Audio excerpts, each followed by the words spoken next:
Carol is a character from one of my favorite TV shows that involves zombie survival and drama, The Walking Dead. Her first appearance is in Season 1, Episode 3, at a camp put together right after a zombie apocalypse, with her husband, Ed, her daughter Sophia, Rick, Lori, their son Carl, Glenn, and Daryl. Carol's about in her 40s, about 5 foot 7 inches tall, and has short gray hair and big blue eyes that make her look timid and innocent. She does use this to her advantage in situations when threatened, and then turns the tables. She changes her voice and posture to be very intimidating. What makes Carol so interesting and energizing is because she has come so far as a person. In the very beginning, she was a mousy housewife that took beatings from her husband, Ed. She did what she was told and seemed very nervous. And this one, vibrator.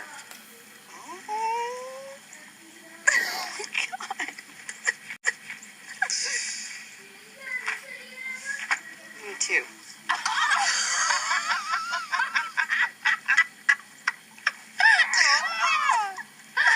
What's so funny? Problem, Ed? None that concerns you. You ought to focus on your work. This ain't no comedy club. Ed, tell you what. You don't like how your laundry's done? You are welcome to pitch in and do it yourself. Here. Oh! Ain't my job, Missy. Andrew, don't. What is your job, Ed? Sitting on your ass smoking cigarettes? It sure sound like listening to some uppity smart-mouth bitch. Tell you what. Come on. Let's go. I don't think she needs to go anywhere with you, Ed. I say it's none of your business. Come on now. You heard me. Hey, don't think I won't knock you on your ass just because you some college-educated coos, all right? Now you come on now, or you gonna regret it later. So she can show up with fresh bruises later, Ed. Yeah, we've seen them. What goes around comes around, and her abusive husband got eaten by a zombie at the camp. Thought I told y'all to leave me the hell alone, didn't I? Hey! What'd I say? After her husband's death, Carol quickly recovered, and losing him did her good. Soon after the zombie attack at the camp, which is what caused her husband's death, Ed, the camp had to move on. While rummaging through some parked cars on the move, a herd of zombies passed through, so the group split up into the woods. Rick was with Carol's daughter, Sophie, and told her to hide in some brambles by a creek so he could distract some walkers. When he came back for her, she was gone. Hope wasn't lost, and Carol had faith her daughter was safe. The group searched for Sophie and came across a farmhouse occupied by a family who housed the group. They said they did not have Sophie, but they let the group stay to look for Sophie. She's gonna really like it in there.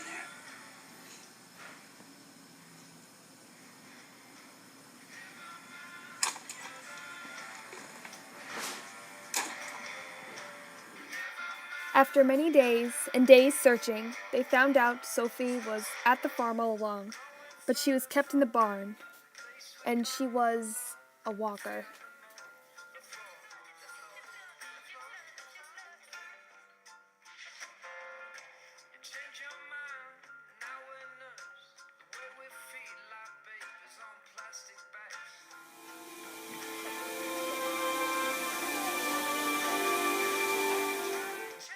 Carol had lost the one thing that mattered to her before the apocalypse, her daughter.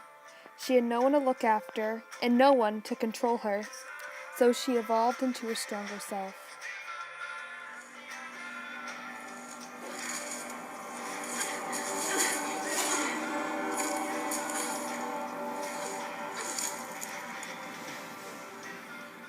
By the end of Season 2, scared Carol was long gone.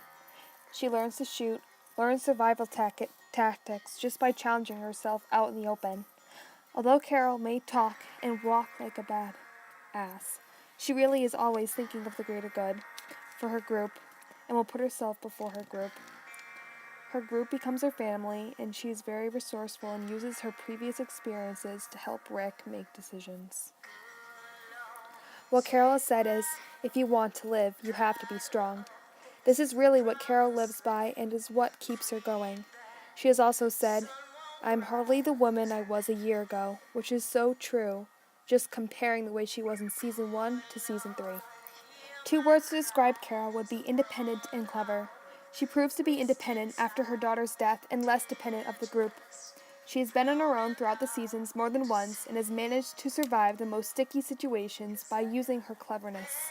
One example would be when a disease similar to hepatitis C spread throughout their camp/campground. It was deadly and had to be prevented from spreading. Carol killed and burned those who had the disease. Another example would be her adopting the girls after their father had died from the hepatitis C. Lizzie and Mika, you care about them. I've seen it.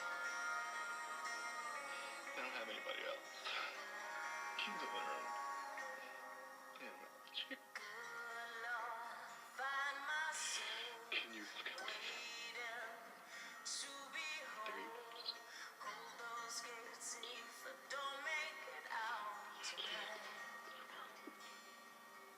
Carol took care of the girls, Lizzie and Mika, but Lizzie was a threat. She had an obsession with turning people into walkers and thought they were her friends. When Lizzie killed her sister to become a walker, Carol knew it was time to kill her.